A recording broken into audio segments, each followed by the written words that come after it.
Mr. Speaker, I'd like to address an issue that will not affect us until the second half of this century, an issue that I first addressed 23 years ago, the first year of this century. It is the issue of engineered intelligence, the race that the engineers don't know that they're in, a race between the bioengineers and DNA and the computer engineers and artificial intelligence, AI, to create a new level of intelligence on this planet, in effect, to develop our successor species. AI will have dramatic effects in the short term. It will have benefits because it is a powerful tool. It will be used by evil men and women because it is a powerful tool. They will use it to accomplish their goals, and sometimes they will make mistakes. They will invade privacy. They will deny loans to people who should get them for wrongful reasons. But these are issues that we have faced in the last 100 years, where this or that technology has invaded our privacy or discriminated against people in this or that financial transaction. My focus is the second half of this century, when we will face issues far beyond that. As to artificial intelligence, Elon Musk and Steve Wozniak and others have asked for a 6-month delay. But we will not see a 6-month delay in our research. And frankly, a 6-month delay wouldn't accomplish much, because the issues surrounding AI are intractable, and we have squandered at least the last 23 years in failing to deal with them.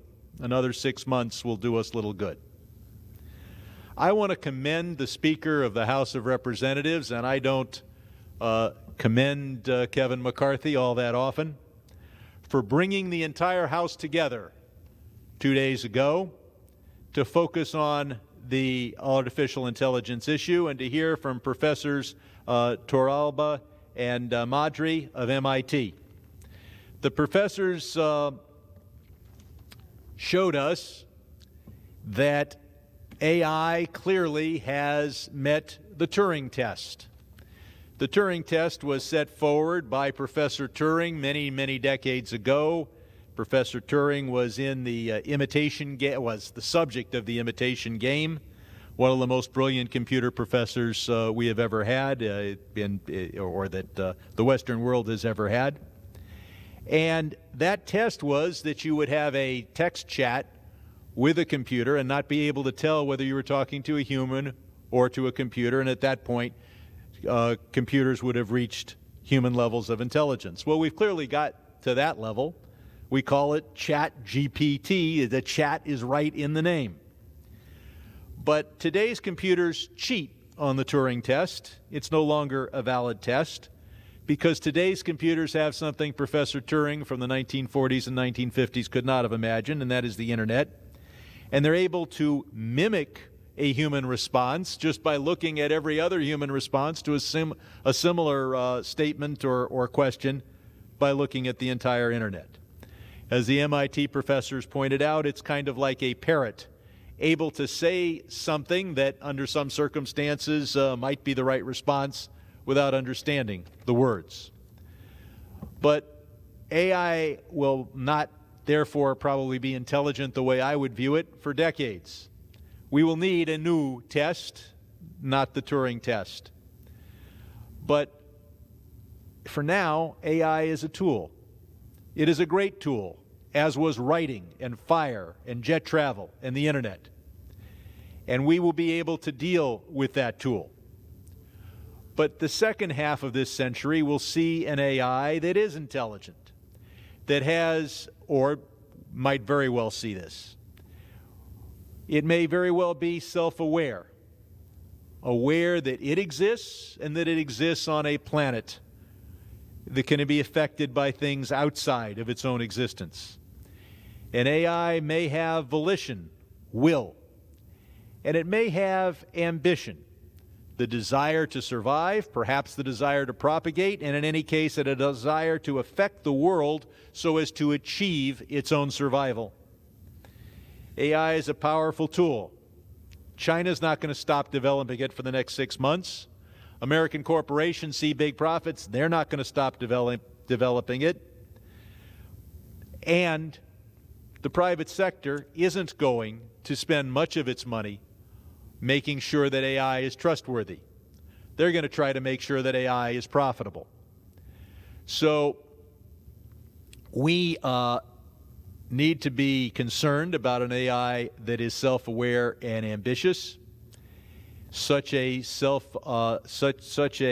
AI will have risks that are beyond the apocalypse to the human race. Therefore, I propose that 10% of all the money we spend on AI research be used to prevent and monitor for self-awareness, volition, and ambition. And perhaps also to monitor for AI's awareness that we are monitoring it for those purposes. If some futurist is describing what the second half of this century will look like, and they paint a picture that seems to be a science fiction movie, they might be wrong, they might be right. If a futurist paints a picture of the future that doesn't look like a science fiction movie, you know they're wrong. Our children will be living in a science fiction movie, we just don't know which one. Let us not build Skynet. If you remember the Terminator movies, you'll remember that Skynet destroyed most of the human race just seconds before it thought correctly that it was going to be unplugged. Terminator was a great movie to watch, a terrible movie to live in, and I don't know if we can count on Sarah Connor. There are two advantages that the human race has in preventing self-aware and ambitious AI. First, we're designing the AI, and we may understand what we're doing while we're doing it. We might. And second, the machines are inherently, from our experience, not volitional, not ambitious. They'll go to the largest computer and say to the computer, I'm planning to unplug you, break you up, and sell you for parts. And that computer will help you calculate how much money you can get for the parts. Now let's look at genetic engineering, bioengineering. While the largest computer seems fine with being unplugged, the smallest insect does not. Try stepping on a cockroach and see whether it is okay with being unplugged. The DNA, which didn't care whether it survived, didn't care to propagate, didn't, and isn't with us. So we may see genetic engineers, DNA engineers, start with human DNA and create a 1,000-pound mammal with a 100-pound brain that's going to beat your kids on the law school admissions test. And that mammal, like every other mammal, will probably have a survival instinct.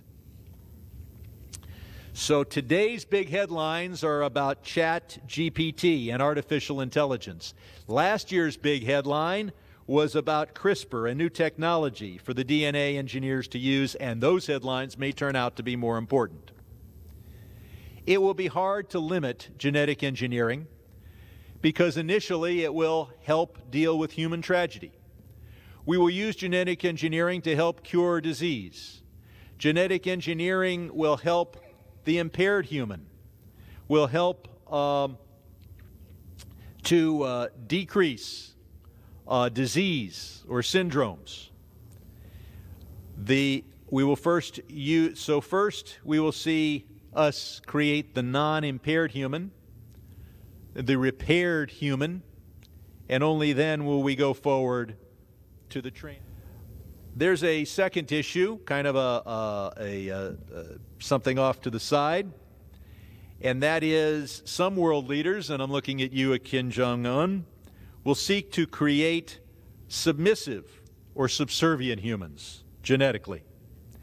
And third, also off to the side, there are animal rights advocates who have argued that animals have reached a point where they deserve constitutional rights.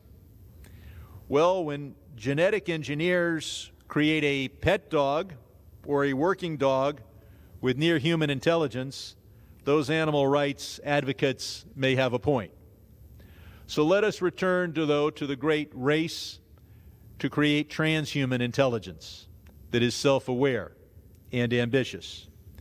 We need rules regarding genetic engineering that make it plain that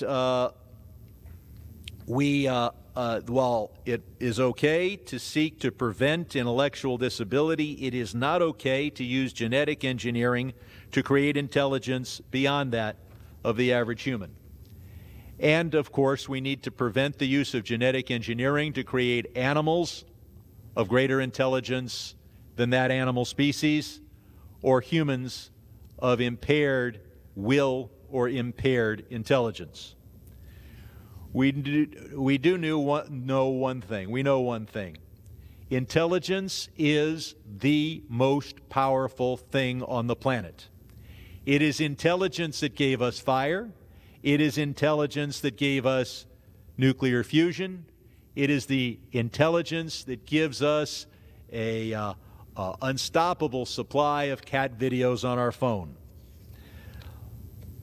Last time a new level of intelligence arose on this planet, it is when our ancestors said hello to Neanderthal. Didn't work out well for Neanderthal. So there's a race between the computer engineers and AI, the bioengineers and DNA, to develop the next level of intelligence, perhaps to create our successor species. Will the next dominant species on this planet be carbon-based or silicon-based? The product of genetic engineering or the product of computer engineering? Artificial intelligence is in the lead, creating an incredible level of intelligence that is useful to us now and is progressing at the speed of computing. But genetic engineering starts with a raw material that has a survival instinct and ambition. I don't know who will win this race. I'm old-fashioned. I'm rooting for Team Human, which may not even be in the race.